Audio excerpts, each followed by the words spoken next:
Lo que hoy vivimos es toda una revolución. Ayer tuvimos una reunión con el liderazgo de la iglesia, con los que trabajan encargados de grupos, de áreas, y hablábamos del desafío que estamos viviendo como iglesia en general, no solamente llegar alto, ¿no?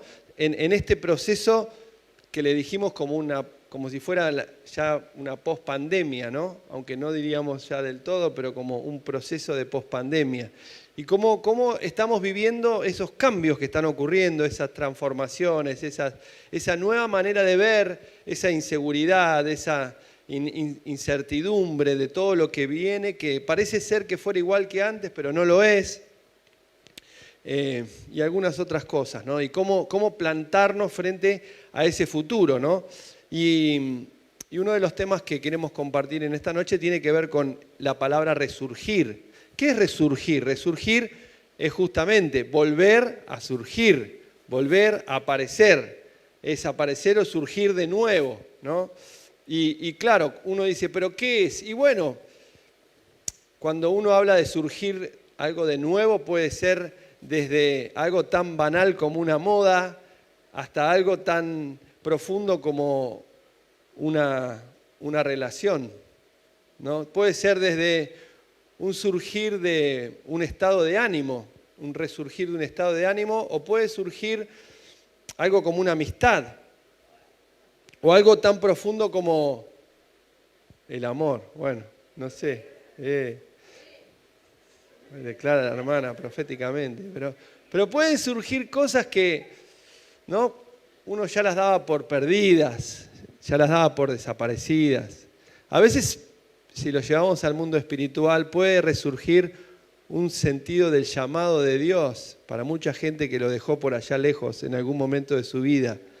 Puede resurgir un acercamiento a Dios cuando uno se fue alejando de las cosas del Señor para vivir en caminos que no eran los que uno sabía que Dios quería para nosotros.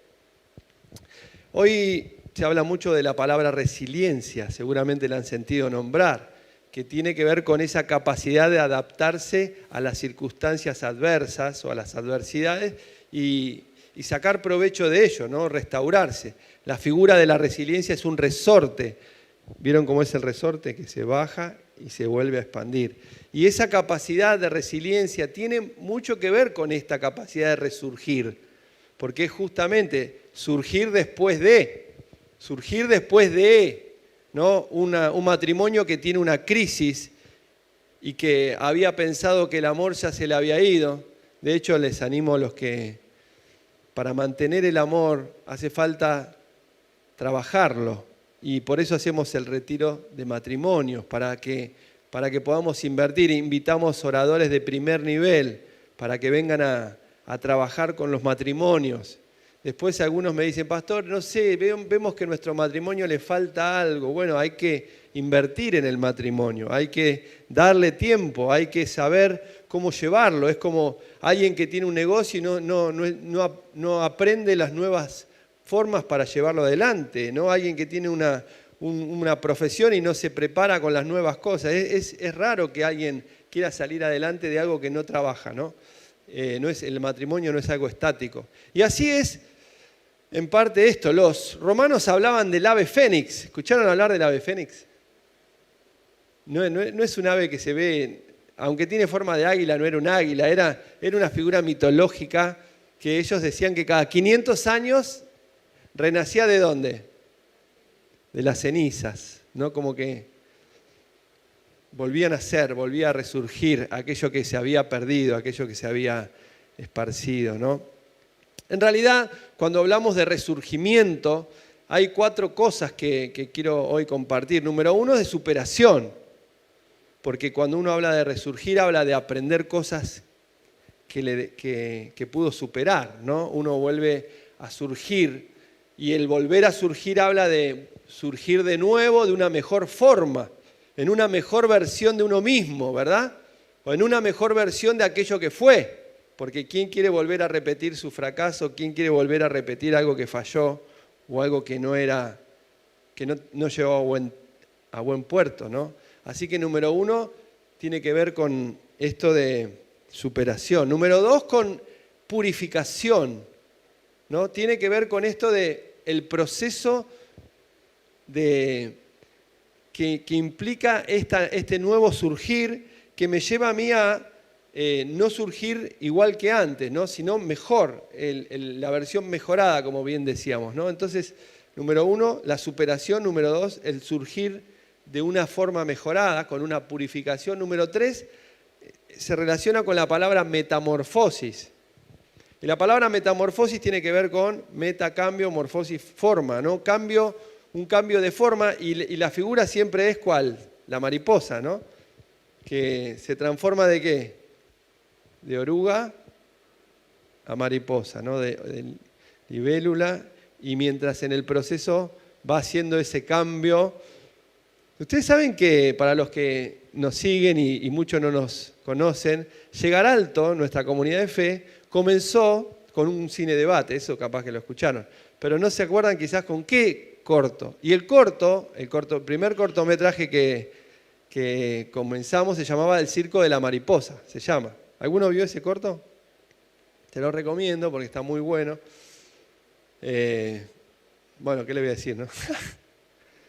Trabaja Nick Vujicic, ese hombre que le faltan los brazos y las piernas, que es un creyente inspirador, motivador en todo el mundo. Y justamente habla de esto, del resurgir, del volver. El circo no se los voy a spoilear, pero trabajaba con gente que estaba descartada de la sociedad. Y este nuevo circo le dio un nuevo valor a esas personas y les dio un resurgimiento en sus capacidades, sus talentos, que ni siquiera ellos sabían que los tenían. Porque a veces esto de nacer y de encontrar lo nuevo que viene a través de una crisis, la cuarta palabra tiene que ver con una nueva oportunidad.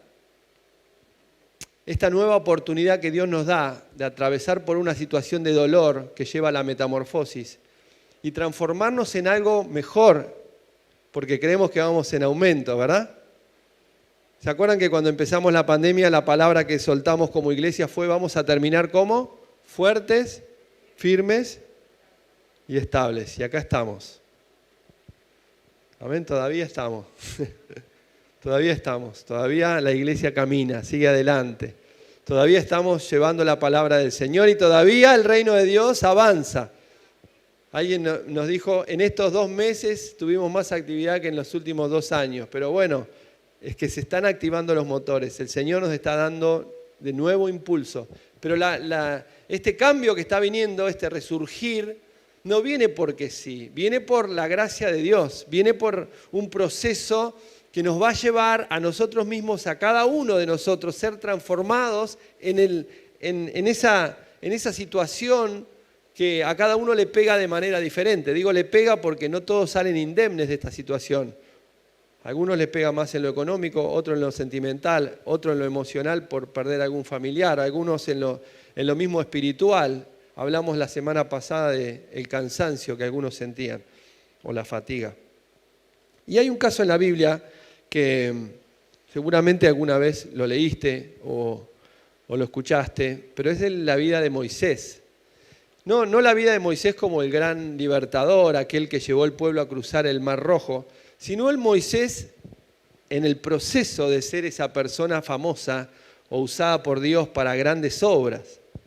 ¿No? Porque bueno, Moisés no nació el día que cruzó el Mar Rojo. Moisés era alguien que tuvo un pasado difícil, una situación muy compleja.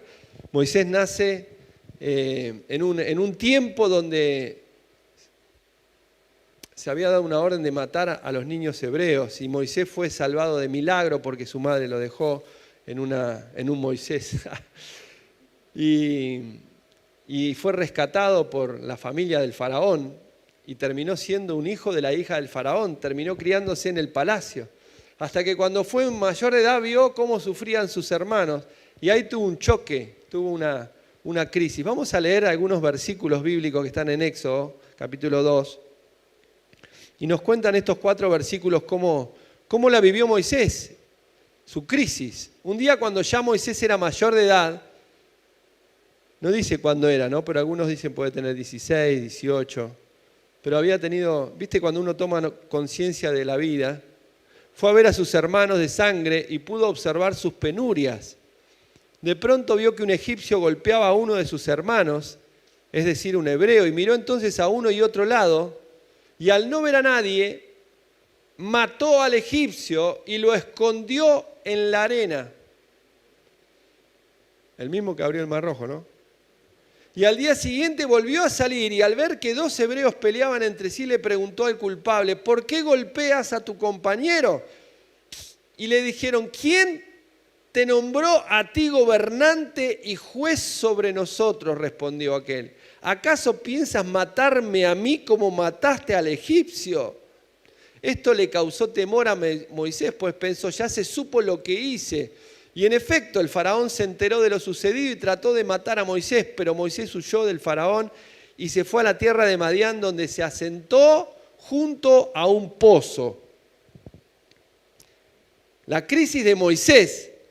Moisés de repente un día vuelve y se da cuenta que él estaba en una burbuja viviendo, que toda su familia, que todos sus hermanos de sangre estaban siendo oprimidos como esclavos en la tierra de Egipto. Y de repente lo vemos a Moisés con un proceso de dolor, de angustia, de desesperación, porque siente que él fue como beneficiado, pero que no es justo que él pueda vivir esa situación frente al dolor de toda su generación, de todos sus familiares, de todos aquellos que venían de la misma sangre, del mismo pueblo. Y Moisés sintió algo muy humano, se sintió identificado con el dolor, cosa que hoy no pasa muy a menudo, ¿no?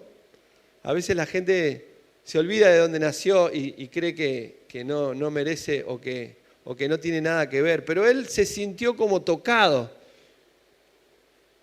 Él se sintió como que algo tenía que hacer por esa situación. Esa fue el impacto de la crisis de Moisés. Luego él se va a transformar en un profeta, en un libertador, pero en ese momento él no tenía ni idea de lo que iba a hacer. Él quería con sus fuerzas traer justicia, quería con sus fuerzas hacer algo. Y acá viene la parte de nuestra vida cuando no entendemos lo que es vivir bajo los tiempos o la soberanía de Dios y nos golpeamos la cabeza contra la pared. Porque nuestras mismas emociones, que no tienen nada de malo, nos llevan al fracaso directo. Alguien dijo esta frase, las buenas intenciones son el mejor camino, ¿a dónde? ¿Al cielo? No, dijo al infierno. Las buenas intenciones. ¿Por qué uno va a decir, pero pastor, ¿cómo me vas a decir que las buenas intenciones y el mundo hay que mejorar y las buenas intenciones? Pero realmente cuando uno vive y lo lleva en la vida espiritual, se da cuenta que con nuestras fuerzas nuestro trabajo es limitado. Nuestro trabajo no alcanza a la altura de lo que Dios quiere hacer. Así que el hombre salió a hacerse el gran revolucionario y cuando vio que uno le pegaba a un judío, a un hebreo que estaba siendo como azotado, no sé qué, fue y lo defendió y lo mató. Y no tuvo mejor idea que esconderlo en la arena. Y fíjense que la Biblia lo dice claramente, lo escondió en la arena y al otro día lo sabía todo el mundo. Cosa de que uno a veces cree que nuestras fallas, nuestros errores pasan desapercibidos, que solamente nosotros lo sabemos. Pero no hay nada que uno pueda hacer que el enemigo no use en nuestra contra cuando nosotros no estamos haciendo la voluntad de Dios. Esto es dejar cabos sueltos. Esto es darle lugar al diablo. Esto es dejar en nuestra vida espacios para que el enemigo venga a perseguirnos, a atacarnos, a tener derecho legal contra nosotros. Algunos me dicen, ¿pero yo qué hice? No, justamente, el negar a Dios, el vivir mi propia vida, hace que yo cometa errores, pero no estoy cubierto bajo la gracia de Dios. Así que lo primero que vas a encontrar es algo que a todos nosotros nos pega de una manera muy, muy fuerte, que es el rechazo. El rechazo. Él quería ayudar a la gente, pero cuando él los quería ayudar, lo que él recibe es es más, un rechazo y una traición, porque si bien no había nadie ahí, alguien fue y lo contó, y el mismo que quería ayudar lo tildaron de culpable. Algo que a nosotros nos parece injusto por el solo hecho de que si Moisés quería hacer algo para bien, ¿por qué lo llaman así? ¿Por qué no vieron en él lo que él era? Porque era o no el libertador, era o no el que iba a ser el juez, era o no el que iba a liderar a toda una nación, millones de personas por el desierto. ¿Era o no? Sí que lo era, pero no en ese momento. No era el tiempo de Dios. Cuando uno se mueve en sus propios tiempos, se adelanta al tiempo que Dios tiene, uno está expuesto a que el enemigo no pueda azotar. Porque en vez de poner a Dios adelante, uno va adelante. Es lo que yo digo siempre, es poner el carro adelante del caballo. No se mueve el carro, porque el caballo tiene que ir adelante. La fuerza tiene que ir adelante y Dios es nuestra fuerza. ¿Qué pasa cuando hay un montón de gente que hace las cosas inocentemente queriendo ayudar?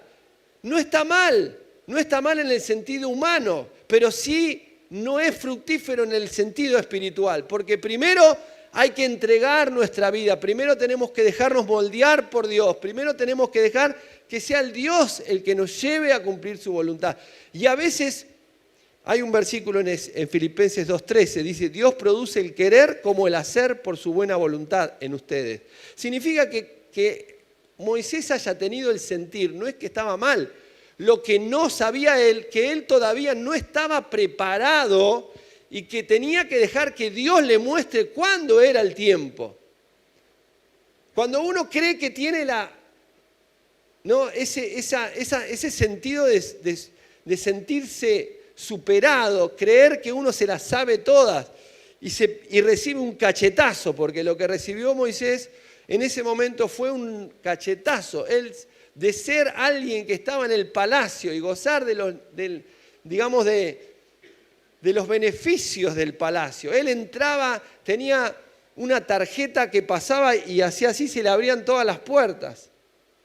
¿No? Ponía el dedo, leía las huellas digitales y pasaba. Tenía acceso a todos lados Moisés. En el palacio lo veía y decía, mirá, pasa Moisés, pase Señor. ¿Hoy qué va a comer? No sé, a ver, bueno, tenemos todo esto para usted. O sea, tenía una... Y de repente, así, terminó teniendo que huir. Terminó teniendo que irse al desierto. Y no es otra cosa que el proceso de Dios. Y ahora entramos en el proceso para resurgir tenés que atravesar el desierto. No hay un resurgir sin dolor. No hay un resurgir sin haber atravesado el rechazo. Y esto lo ves en la vida de tanta gente de la Biblia, ¿no? Lo ves en la vida de José, cuando lo rechazan los hermanos. Lo ves en la vida de David, cuando lo rechaza Saúl, el rey. Lo ves en la vida misma de Jesús, cuando es traicionado por Judas y sus mismos amigos lo dejan solo. A tal punto que Jesús le dice a todos sus discípulos, váyanse ustedes también si quieren. Es más, cuando Jesús está en la cruz le dice al Padre, Padre, Elí, Elí, lama sabactaní, ¿por qué me has abandonado? Y Jesús siente la soledad. Y muchas veces el proceso de transformación, no muchas veces, siempre el proceso de transformación interior lleva a un proceso de soledad, de sentirse desamparado y hasta rechazado, hasta sentir que nadie te entiende, que te sentís más solo que nadie en el mundo, te sentís una persona incomprendida y Dios permite eso para que tener un quebrantamiento interior. Vamos a ver cómo Moisés es quebrantado. ¿Moisés tenía un llamado? Sí, pero no era el momento. Quiso usar el brazo de carne y Dios quería usar el brazo poderoso, sobrenatural del Señor. ¿Iba a poder Moisés con sus fuerzas abrir el Mar Rojo? ¿Iba a poder Moisés con sus fuerzas ordenar que las plagas se paren? ¿Iba a poder Moisés alimentar un pueblo en el desierto con maná? Definitivamente no. Por eso Cuando uno quiere hacer las cosas en sus fuerzas y no depende de la ayuda de Dios y cree que lo va a hacer, no está mal querer hacerlo. El punto es que vas a fracasar rotundamente porque no estás ubicado en el plano espiritual y mucho menos si lo que querés hacer tiene que ver con el propósito y el plan de Dios. Y les cuento que me ha pasado muchas veces, no es que lo vi por alguna película, ni algún cortometraje, ni alguna serie de Netflix. Así que en el momento Moisés recibe un cachetazo, una herida emocional. Las heridas emocionales no dejan huellas porque es una herida. Algunas se curan y dejan cicatrices. Y cuando está la cicatriz la ves pero no te duele. Pero algunas tardan mucho en curarse. Cuando vamos a ver después que Moisés recibe el llamado, él tenía un tremendo problema de baja autoestima. De tal manera que no quería ni hablar y por eso lo llama Aarón. De tal manera que él no se sentía que era el mismo Dios que lo estaba llamando, pero él no quería reconocer que era Dios. Había quedado herido emocionalmente hasta que Dios finalmente termina sanándolo. Pero a veces el proceso de sanidad lleva.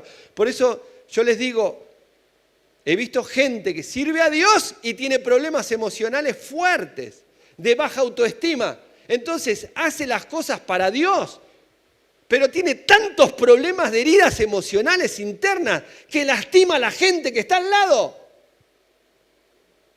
Es más, hace la obra de Dios, pero vive sufriendo. ¿Por qué? Porque no sanó sus heridas, quiere ayudar, quiere servir a Dios, quiere hacerlo, pero lo hace en su fuerza y no sanó sus heridas, entonces tiene tremendos problemas con la gente. Quiere servir a Dios, pero tiene problemas con la gente. Falta de reconocimiento, necesidad de aplausos personales, necesidad de sentirse valorado por los demás.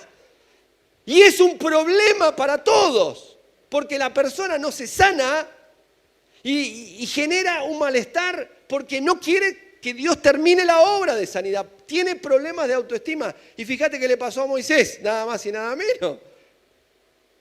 El que recibió de cara a cara, habló con Dios y recibió las tablas de la ley. Mirá si no nos puede pasar a nosotros, ¿no? Así que te sentís más tranquila. Si le pasó a Moisés, te puede pasar a vos. ¿Cuál es el problema? El problema es que hasta que uno no se deja tocar por el Espíritu Santo, uno no termina de ser usado a la plenitud del 100% de lo que Dios quiere hacer. Y hace las cosas. Y sirve, y hace, pero siempre le faltan 5 para el peso. Siempre está que le falta, que sería mejor, pero esto, lo otro, pero... Y está ahí luchándola mal. ¿Por qué? Porque necesitamos un quiebre. Fíjense lo que pasa. Moisés tiene que irse a vivir al desierto. No tuvo mejor idea que asentarse en un pozo.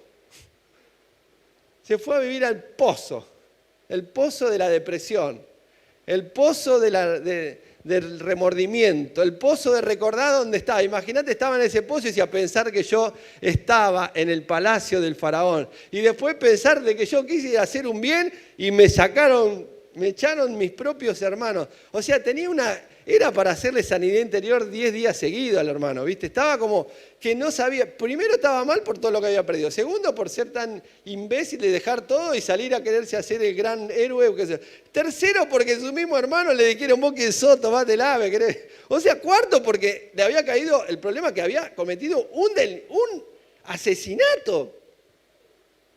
No sé si había sido emoción violenta, los abogados podrán explicarlo, no sé si había algún artículo del Código Penal, pero era un homicidio. Y uno dice, mirá cómo termina una persona que quiere hacer las cosas, pero no se deja llevar por el Señor, no se deja llevar por el Espíritu Santo. Quizás no en un homicidio, pero termina negándole el saludo a alguien. Y Jesús dice que mejor, ¿no? El que le ataca a un hermano y lo trata de... ¿No? Como dice, de tonto o qué sé yo, sería como una especie de homicidio. Tremendo. Bueno, nosotros solamente lo borramos de Facebook y las redes sociales y hago de cuenta que se murió. Pero no lo maté, ¿eh? Eso se llama muerte simbólica. ¿O no? Sí. Muerte simbólica. Pero claro, nosotros somos cristianos, no matamos a nadie porque vamos presos. Imagínate qué testimonio, hermano. Bueno, algunos, pero el punto está que nosotros tenemos una mirada a veces, ¿no? Como que se va. Así que Moisés empieza en este proceso, se casa con una mujer, Séfora, no era la de los perfumes, era otra, era la hija de Jetro. Se casa con Séfora, tiene un primer hijo y se llama Gersón, que significa forastero. Así que su primer hijo era un forastero, le puso nombre de extranjero soy, y él estando en el palacio pasó a vivir en un desierto de Madián, entre medio de sus ovejas, y estuvo pastoreando ovejas, ¿saben cuántos años? 40. Así que Moisés había estado 40 años en el palacio, 40 años pastoreando ovejas, 80 años. 80 años. Uno dice 80 años, ¿y qué hice para Dios? Y uno se cree ya que no sirve, porque uno cree que lo va a hacer la obra con sus fuerzas. Y eso es tremendo, porque uno cree que la obra la hace uno. Estamos con todo esto de la autorrealización, el punto más alto de la pirámide de Abraham Maslow. El sentido de autorrealización. ¿Cómo estaba Moisés en ese momento? Estaba recontradestruido. Su hijo se llamaba forastero, le puso, ¿no? Porque perdió todo, no tenía nada, estaba en el medio de la nada, hasta que vino el tiempo de Dios. Y Dios obra en sus tiempos, no en nuestros tiempos. El tiempo del resurgimiento. El tiempo que nosotros no manejamos, porque es un tiempo rema. Es un tiempo kairos.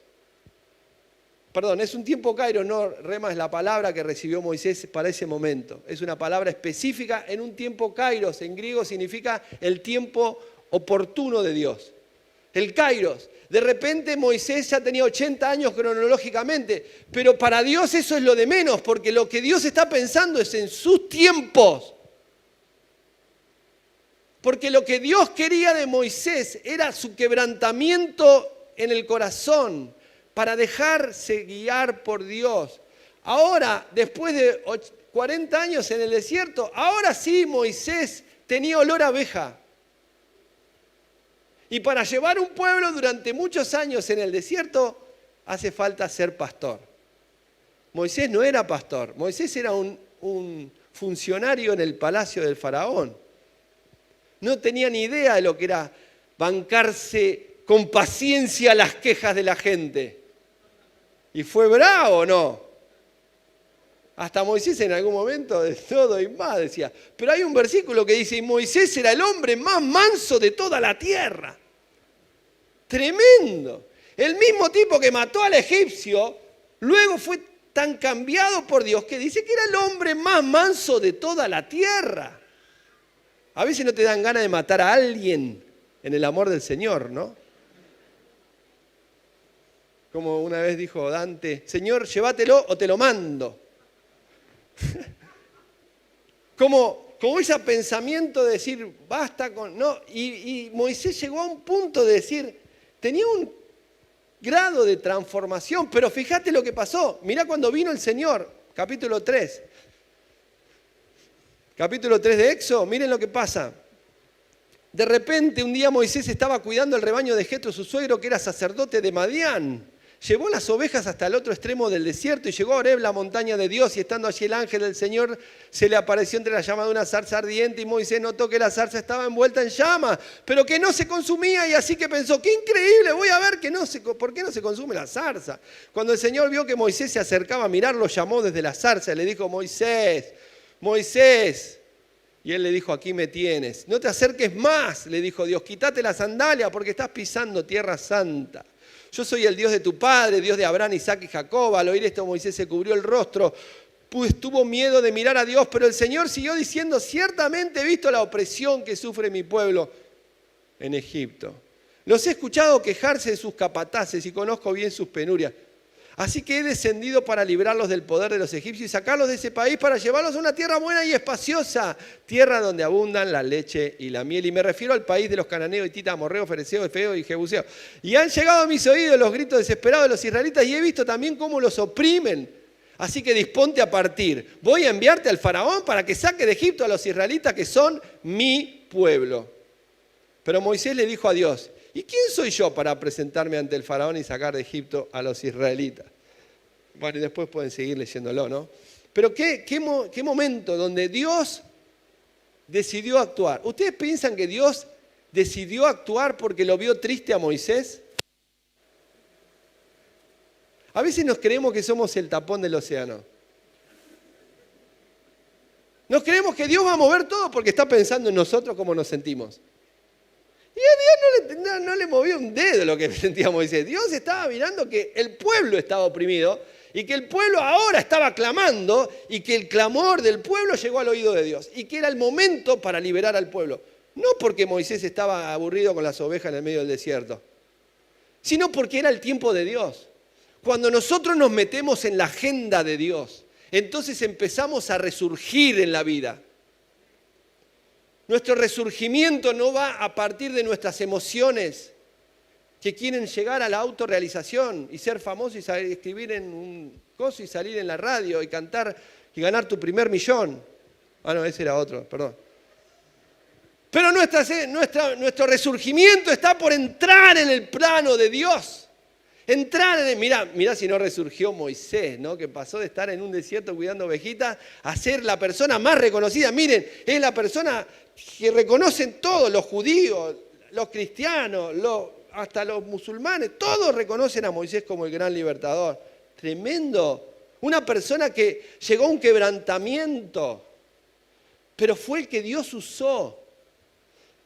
Fue el que Dios usó, pero ¿por qué? Porque finalmente Dios le dijo, ahora, yo soy el que está mirando a mí. ¿Vos querés que vos vas a defender a mi pueblo? No, ese es mi pueblo. Y ahora yo te voy a llamar a vos para que vayas a Faraón y vos me saques al pueblo. Y ahí le agarró. ¿Quién soy yo? Ahí empezó con su problema de autoestima.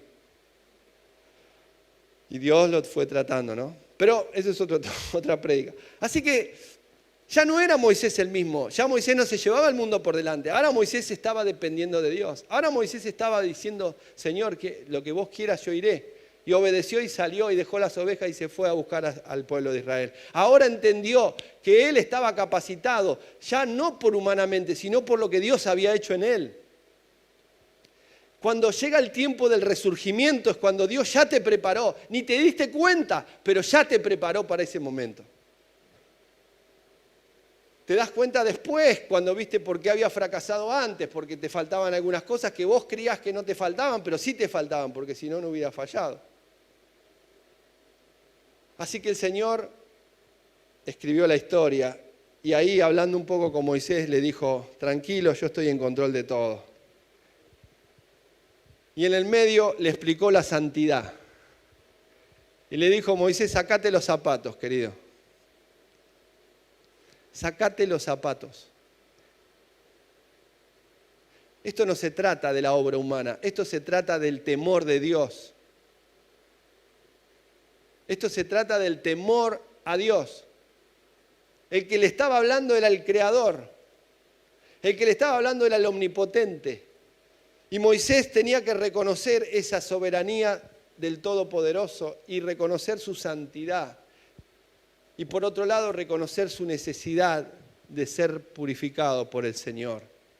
No por nada Moisés va a recibir las tablas de la ley, los 10 mandamientos, que siguieron y transformaron la humanidad. Tremendo. Lo que nosotros podemos hacer es muy pequeño, pero lo que Dios puede hacer a través de nosotros no tiene límites. Lo que Dios puede hacer a través tuyo y mío no tiene límites. Uno a veces se mide con su propia medida y siempre tiene errores de medición porque no puede ver como Dios está viendo. Así que el Señor nos manda hoy a ser instrumentos para resurgir. Y quiero cerrar con esto. Hay un pasaje en el profeta Ezequiel, capítulo 37, mientras me van acompañando los músicos, donde el Señor le dice al profeta Ezequiel, lo lleva a un valle de huesos secos y le empieza a mostrar todos esos huesos secos y le pregunta a Dios a Ezequiel: Ezequiel, ¿estos huesos van a vivir? Dios estaba referenciando a una nación que era el pueblo de Israel. Pero Dios le pregunta al profeta: Ezequiel, ¿van a vivir estos huesos? Y Ezequiel le dice: qué sé yo, Señor, vos sabés, yo no sé. Pero el Señor le dice: tenés que profetizar sobre estos huesos. Tenés que declarar vida sobre estos huesos. Empezá a profetizar que se junten esos tendones, que se junten esos huesos, y empezá a declarar que lo que aparentemente no es, ocurrirá.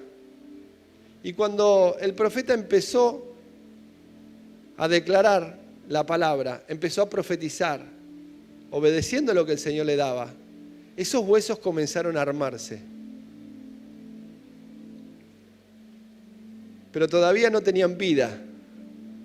Así que el profeta declaró y dijo que sople el Espíritu de Dios de los 4 vientos y traiga vida sobre esos huesos. Y se levantó un gran ejército, se puso en pie y comenzó a marchar. Hoy, iglesia, vivimos uno de los problemas más graves, uno de los embates más fuertes que sufrió la humanidad. Como si hubiera sido una gran guerra mundial. Y en poco tiempo vivimos cosas tremendas. Pero hoy la iglesia tiene la autoridad y la palabra para soltar vida espiritual. Y para que esos huesos secos comiencen a recibir vida y a resurgir de lo que aparentemente era un cementerio espiritual. Yo sé que es una palabra que hay que interpretarla desde el punto de vista profético, porque si no es difícil entenderla. Pero ustedes van a entender. Así que yo te quiero animar que en esta noche juntos pongamos nuestras vidas en las manos del Señor. No solamente para resurgir cada uno de nosotros, sino para ser un instrumento para que Dios obre un milagro. Hoy Argentina necesita que la iglesia suelte bendición. Hoy nuestra familia necesita que la iglesia, que los hijos de Dios puedan soltar bendición y espíritu de vida para resurgir. Vos sos un instrumento del Señor para transformar no solamente tu propia vida y tu generación, sino a todo lo que el Señor te mande, con la autoridad y la gracia que Dios nos da. Así que te quiero invitar que si esta palabra tocó tu vida, que te pongas de pie. Y vamos a orar, vamos a entregarle al Señor ese proceso de transformación. Yo sé que vos todavía, yo me imagino cuando esa oruga se está transformando en mariposa, no sabe que se está transformando, porque uno no tiene conciencia de sí mismo de lo que se va a transformar. ¿Ustedes creen que Moisés sabía que iba a libertar al pueblo de esa forma? De ninguna manera. Él tenía ideas, pero no sabía la magnitud de lo de Dios. Por eso quiero animarte a que puedas abrir tu corazón y dejar que sea Dios el que te impulse, que sane tus heridas del pasado, producto quizás de emociones lastimadas, de buenas intenciones que no fueron reconocidas, de un ego que fue lastimado, de un golpe emocional que te dejó y que todavía cuesta sanar porque todavía estás pensando siempre en ese rechazo, en el rechazo, en lo que piensa la gente, en la autoestima, y todavía no te deja ser libre plenamente para que el Señor te levante y te use como Él quiere. Así que decirle al Señor: Señor, acá está mi vida. Señor, en esta nueva etapa de la iglesia, de la humanidad, aquí estamos.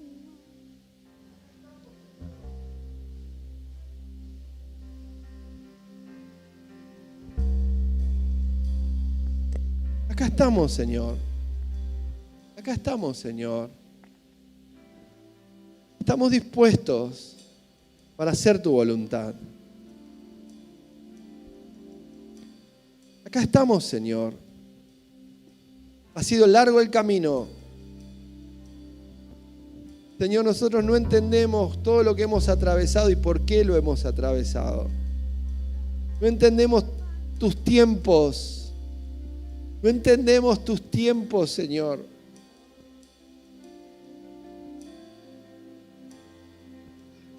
Señor, vemos huesos secos que necesitan recibir vida. Señor, y nos pusiste en esta tierra para declarar y soltarlo, para creer que tu Espíritu Santo viene en este tiempo sobre nuestras vidas, sobre nuestra familia, sobre nuestra casa. Así que yo te animo, hermana, hermano, que le digas: Señor, soy tu hija, soy tu hijo, soy tu instrumento.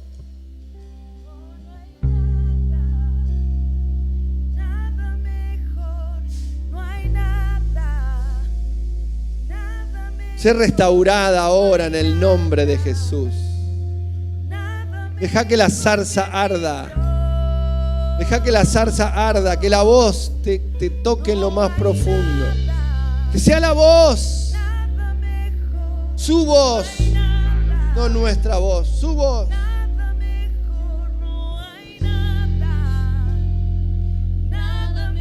Oh, santo Dios, santo Dios, santo Dios.